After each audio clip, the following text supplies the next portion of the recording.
அன்பும் அமைதியும் கிறிஸ்துவின் அருளும் தூயாவின் நட்புறவும் உங்கள் அனைவரோடும் இருப்பதாக.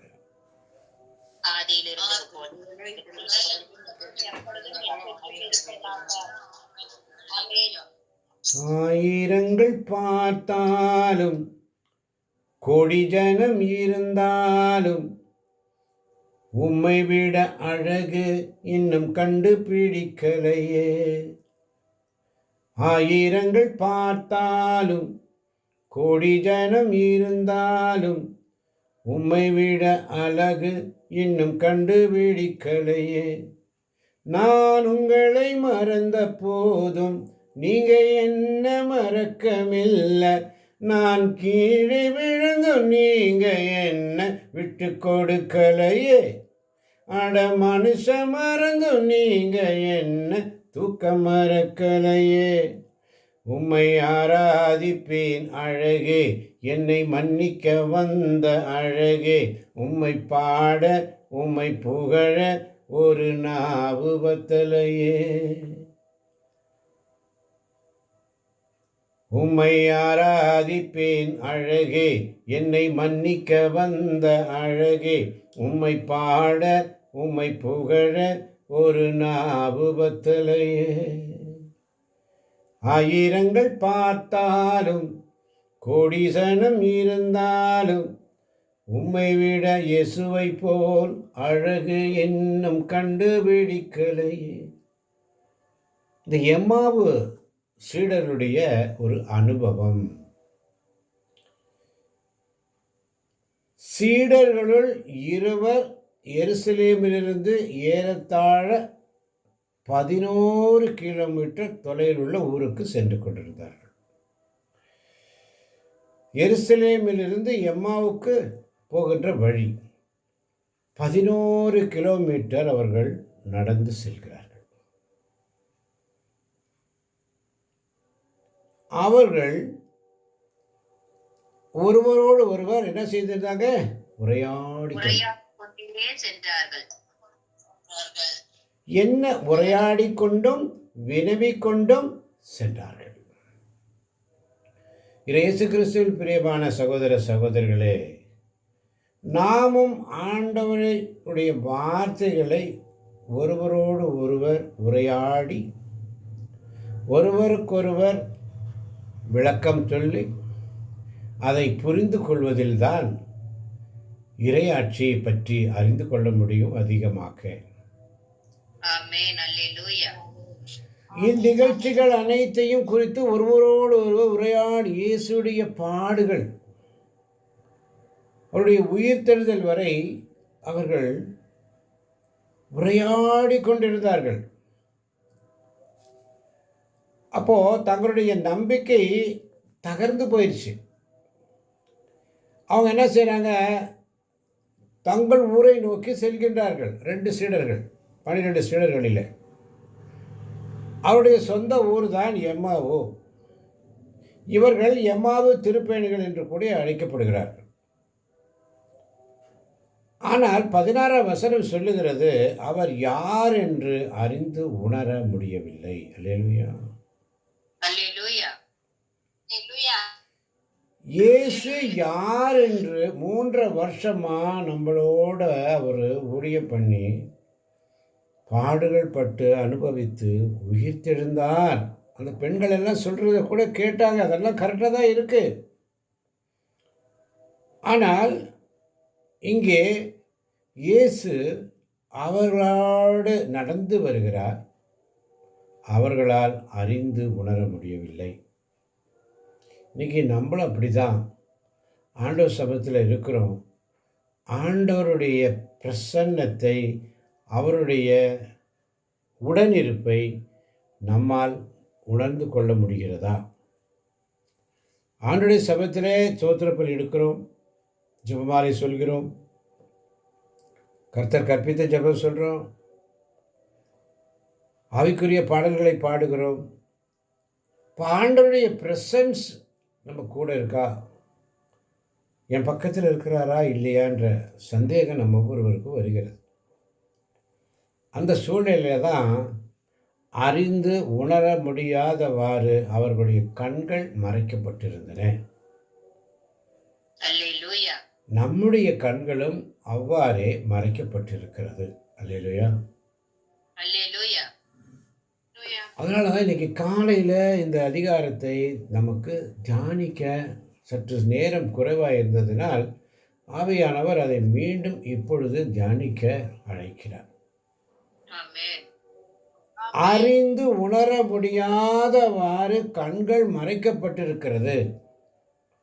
நாம் ஆண்டவரிடத்திலே ஜெபிப்போம். ஆண்டவரே, எங்கள் மனக்கண்களை திறந்தருளும். ஆமென். அல்லேலூயா. எங்கள் அகக்கண்களை திறந்தருளும். ஆமென். ஆனால் இயேசுடைய அழகை யாருமே கண்டுபிடிக்கல. நம்ம அவரை மறந்து போனாலும் அவர் நம்மளை மறக்கிறது இல்லை, கூடவே வரார். அவர் 28ஆம் வசனம் சொல்லுது, தாங்கள் போக வேண்டிய ஊரை நெருங்கி வந்த அவரோ அதற்கு அப்பால் போகிறவர் போல காட்டிக்கொண்டார். ஆமென். அப்புறம் போகிறவர் போல காணப்பட்டாலும் இயேசு, அப்புறம் போகிறவர் போல காணப்பட்டாலும் இயேசு உன் மீது நோக்கமாயுள்ளார், உன் நினைவெல்லாம் அவர் அறிவார். உன் மீது அவர் நோக்கமாயிருக்கிறார். ஆமென். அப்புறம் போறவர் போல காணப்பட்டாலும் அவரோ அதற்கு அப்பாறம் போகிறவர் போல காட்டிக்கொண்டார். அவர் நம்மீது நோக்கமாக இருக்கிறார். ஆமென். அல்லேலூயா. அதுதான் 25ஆம் வசனத்தில் சொல்லப்படுகிறது. இயேசு அவர்களை நோக்கி 25ஆம் வசனம், அறிவிலிகளே, இறைவாக்கினர்கள் எல்லாவற்றையும் நம்ப இல்லாத மந்த உள்ளத்தினரே. ஆமென். அறிவிலிகளே, இறைவாக்கினர் உரைத்த எல்லாவற்றையும் நம்ப இயலாத மந்த உள்ளத்தினராயிருக்கும். உள்ளத்தினரே. இன்னைக்கு நம்மளும் அப்படித்தானே இருக்கோம். ஆண்டவருக்குரியதை ஆண்டவர் கொடுக்க மறுக்கிறோம். ஆண்டவருக்குரியதை ஆண்டவருக்கு கொடுங்க.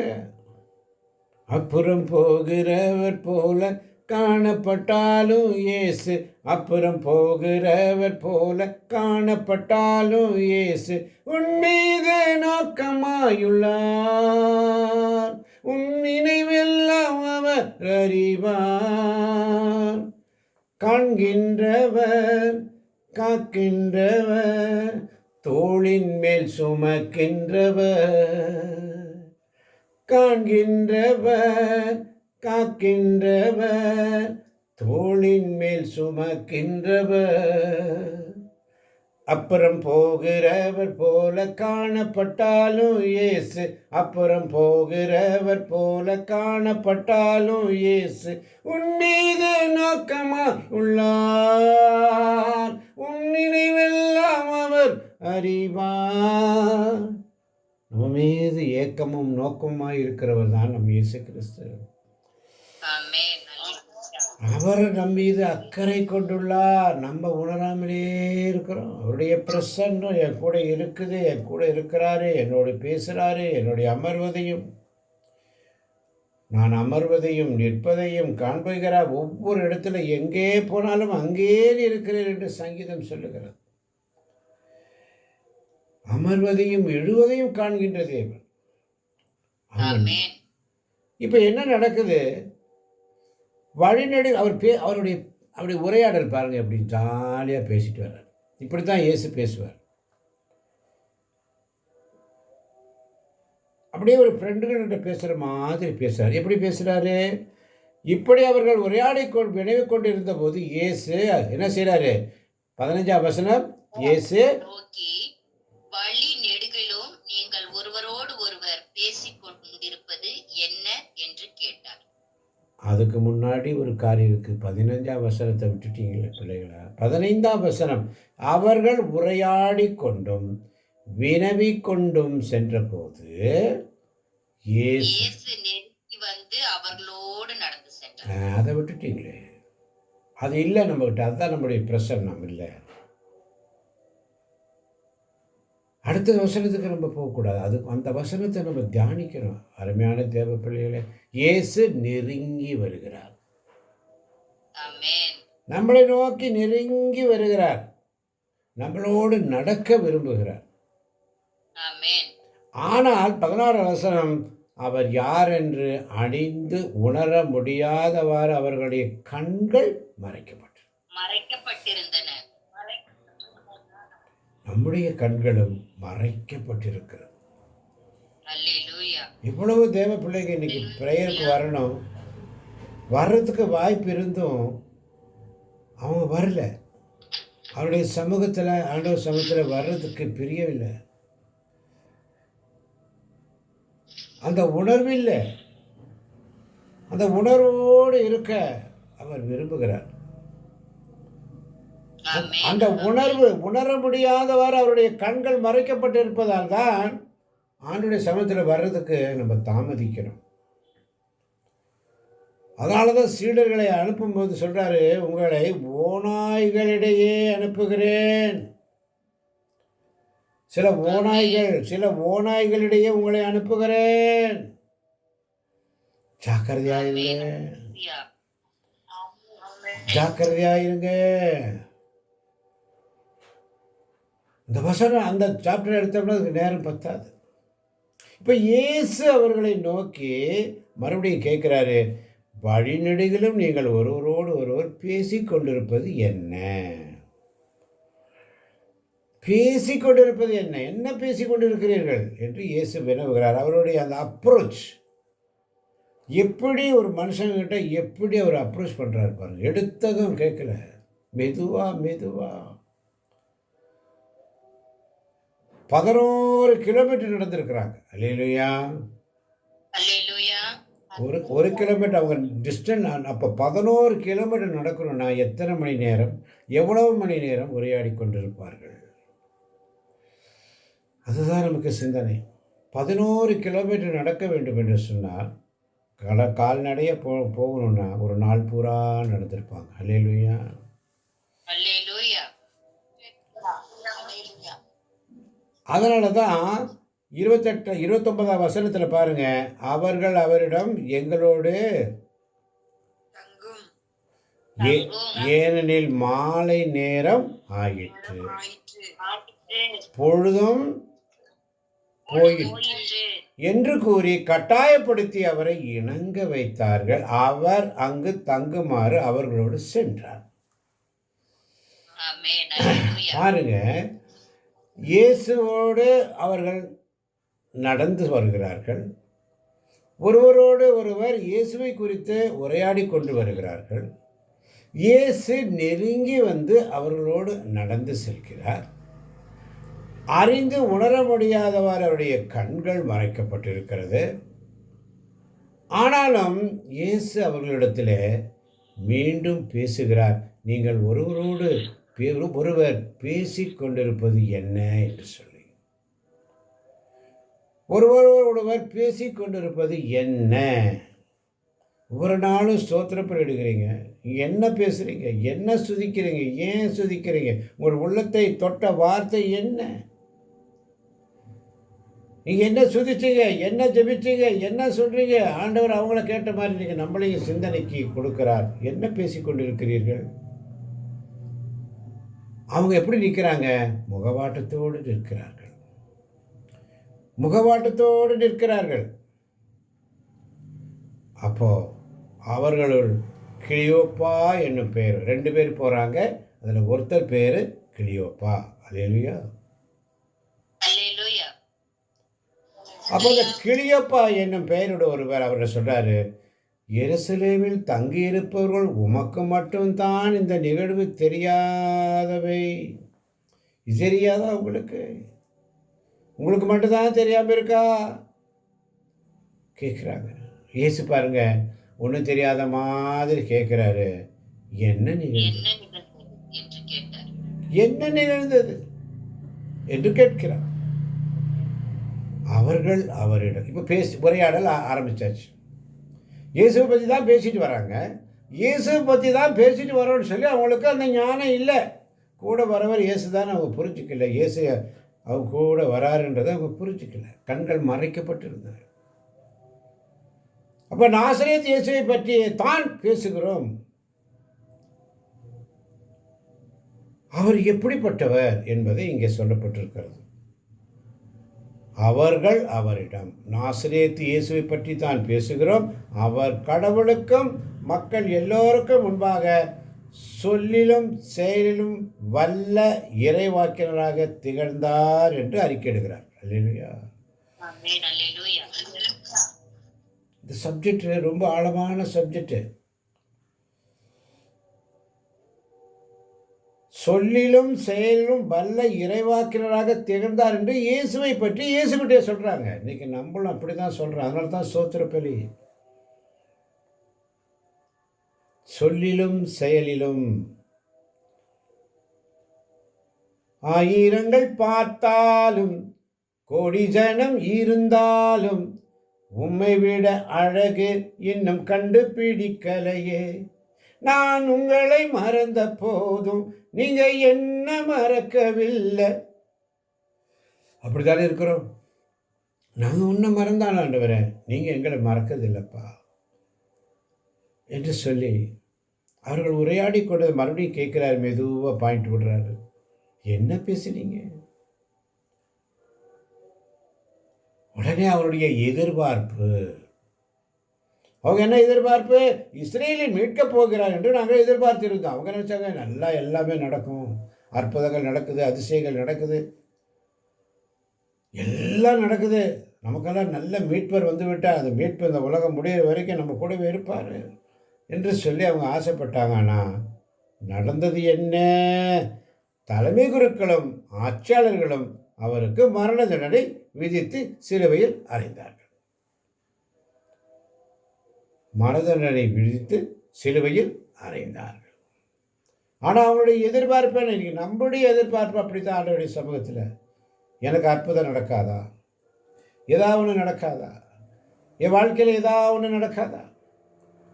என் வாழ்க்கையில் என்ன நடக்குது? ஏதாவது ஒன்று நடக்காதா? இதைத்தான் எதிர்பார்க்கிறோம். இஸ்ரேலை மீட்கப் போகிறார் என்று நான் எதிர்பார்த்திருந்தார்கள். சொல்லிலும் செயலிலும் வல்ல இறைவாக்கினராக திகழ்ந்தார். அவர் நம்மளோடு இருந்து எந்த பிரச்சனையும் இல்லாமல் நம்மளை பாதுகாப்பார் என்று சொல்லி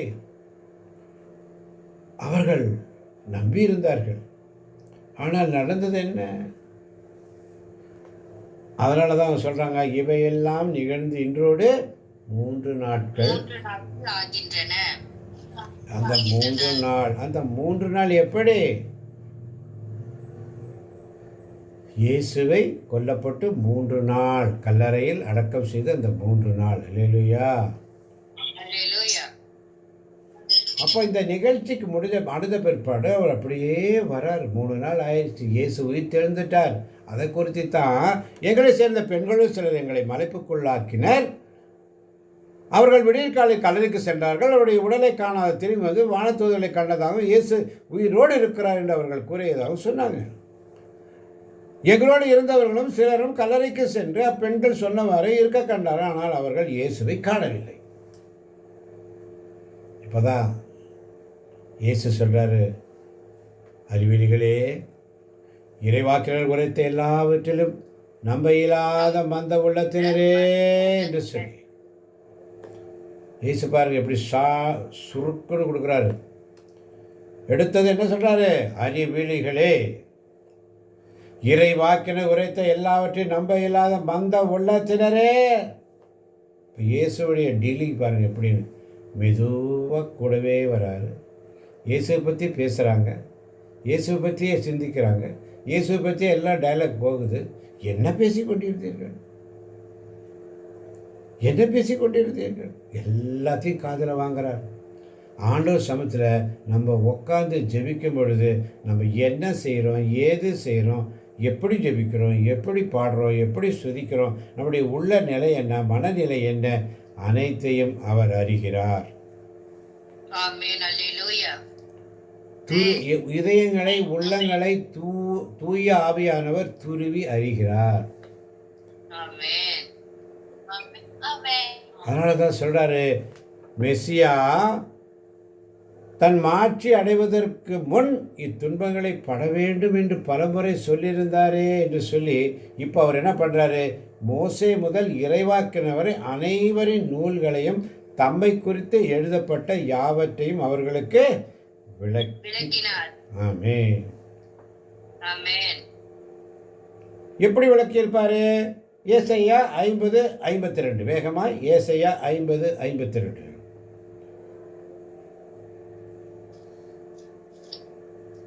ஆமென். 50. அல்லேலூயா. 52ங்க. 2 வாசிங்க.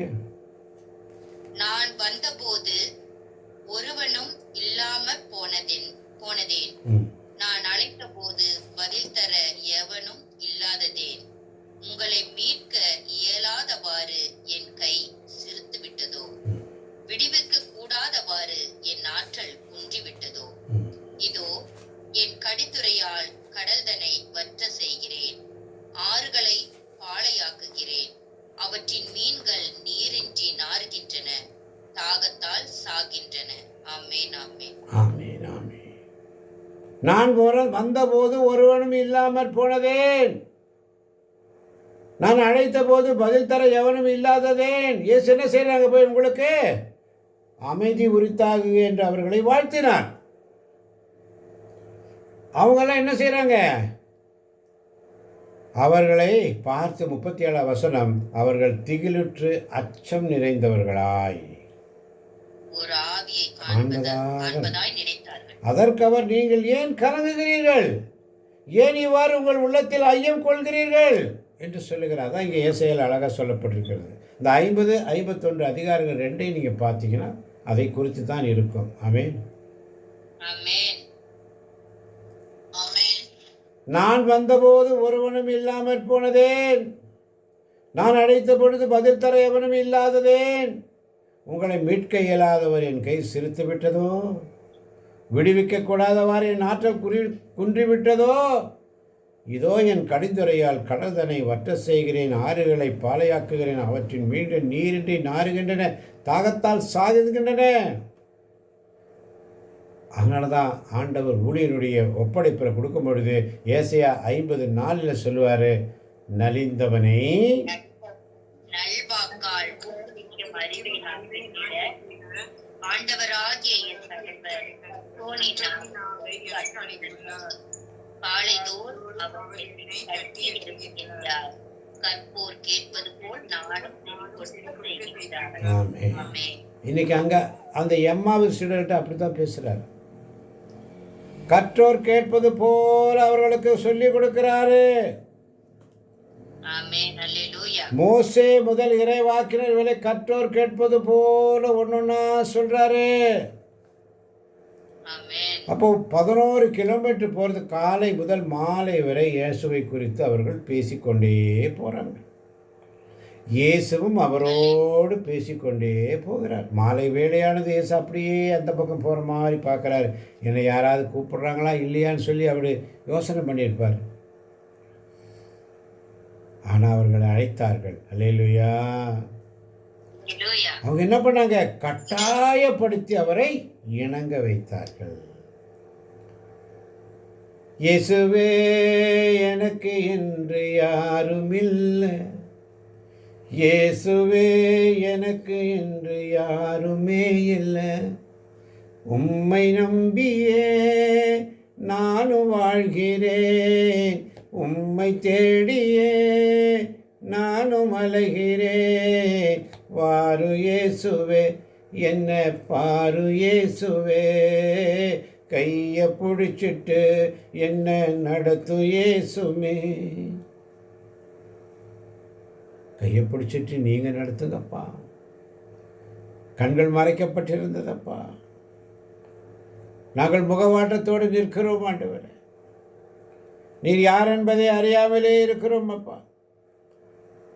உங்கள் பிரசன்னம் எங்களுக்கு தேவை ஆண்டவரே. உங்களுடைய பிரசன்னத்தை நாங்கள் உணரணும் ஆண்டவரே. எங்களுக்கு உணர்த்துங்கப்பா. எங்களோடு தங்கும் இயேசுவே, எங்களோடு தங்கும் ஆண்டவரே என்று சொல்லி ஆண்டவரத்தில் ஒப்பு கொடுப்போமா? அப்போ தான் இயேசு அவர்களுக்கு அந்த ஞானத்தை கொடுப்பதற்காக 30ஆம் வசனம், அவர்களோடு அவர் பந்தியில் அமர்ந்திருந்த போது கடவுளை போற்றி அவர்களுக்கு கொடுத்தார். ஆமென். யாராவது ஒருவர் வாசிங்க தயவுசெய்து. யாராவது ஒருத்தர் வாசி.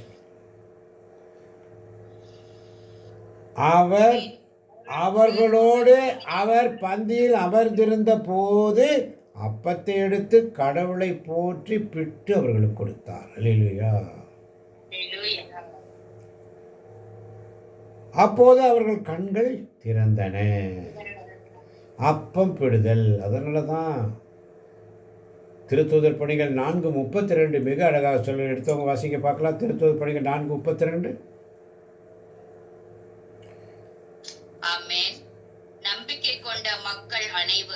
நம்பிக்கை கொண்ட மக்கள் அனைவரும் ஒரே உள்ளமும் ஒரே உயிருமாயிருந்தனர். அவர்களுள் எவரும் தமது உடைமைகளை தம்முடையதாக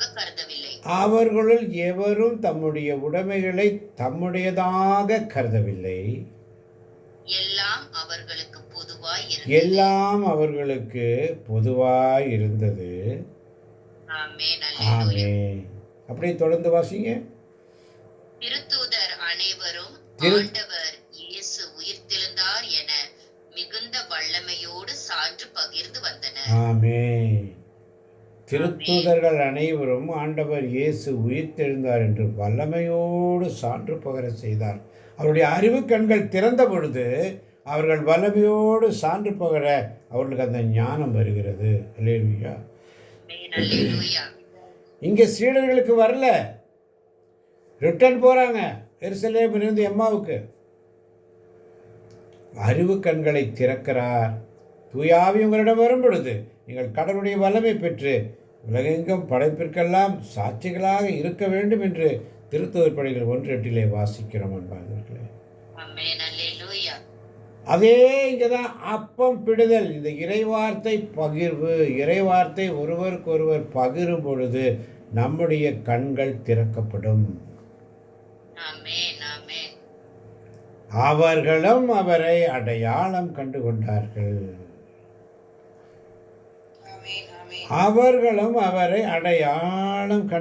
அடையாளம் கண்டு கொள்ள வேண்டும் என்றால் இறை வார்த்தை விதைக்கப்பட வேண்டும். இறை வார்த்தை அப்பத்தை எடுத்து பிட்டு அதை உண்ண வேண்டும். இறை வார்த்தைகளை ஒன்னொன்னா உள்வாங்க வேண்டும். அப்பொழுது நம்முடைய அறிவு கண்களை ஆண்டவர் திறப்பார். அல்லேலூயா. அதனால தான் சொல்றாரு பாருங்க, இயேசு அவர்களிடமிருந்து மறைந்து போனார். இயேசு அங்கே இல்லை, என்னாச்சு? அவர்களிடமிருந்து மறைந்து போனார். அவர் மறைஞ்சு போன பிற்பாடு தான், அவர் லெஃப்டான பிற்பாடு தான் தெரியுது. வழியிலே ஒருவர் சொல்கிறாங்க, வழியிலே அவர் நம்மோடு பேசி மறைநூலை விளக்கும் போது நம் உள்ளம் பற்றி எரியவில்லையா என்று பேசிக்கொண்டார்கள். இறைவார்த்தையை வாசிக்கும் பொழுது, தியானிக்கும் பொழுது பற்றி எரியணும். அந்த ஒவ்வொரு வார்த்தையும் ஒவ்வொரு இடமும் அண்டர்லைன் பண்ணிட்டே வரணும்.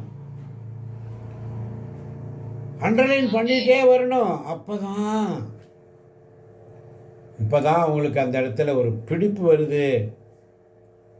அந்நேரமே 33ஆம் வசனம், அந்நேரமே அவர்கள் புறப்பட்டு எருசலேமுக்கு திரும்பினார்கள்.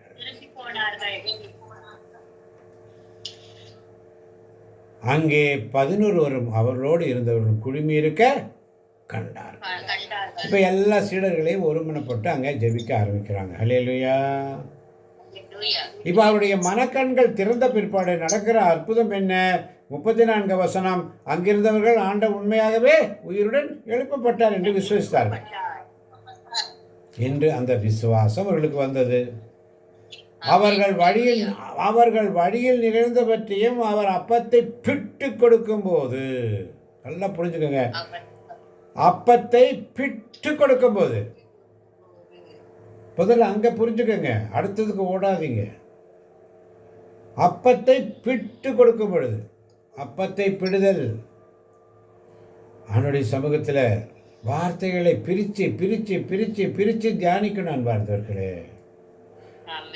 பிட்டு கொடுக்கும் அவரை கண்டுணர்ந்து கொண்டதையும் கண்டு உணர்ந்து கொண்டது. அல்லேலூயா. அங்கிருந்தவர்களுக்கு எடுத்துரைத்தார்கள். இதுதாங்க உண்மையான இறைவார்த்தை வழிபாடு. இயேசுவோடு நடக்கணும், இயேசுவோடு பேசணும், இயேசுவோடு டிஸ்கஸ் பண்ணணும், அவர் நமக்கு சொல்லிக் கொடுப்பார் என்ற சிந்தனையோடு கேட்க போகின்ற யூடியூப் வழியாக கேட்கின்ற ஒவ்வொரு பிள்ளைகளையும் இந்த ஒரு சிந்தனையோடு நம்முடைய கண்கள் திறக்கணும், அடையாளம் கண்டு கொள்ள வேண்டும், கண்டு உணர்ந்து கொள்ள வேண்டும், மற்றவர்களுக்கு எடுத்துரைக்க வேண்டும் என்ற சிந்தனையோடு கேட்கப் போகின்ற ஒவ்வொரு பிள்ளைகளையும் தேவன் தாமே ஆசீர்வதிப்பாராக. இயேசுவின் நாமத்தில் பிதாவே. ஆமேன், ஆமேன், ஆமேன்.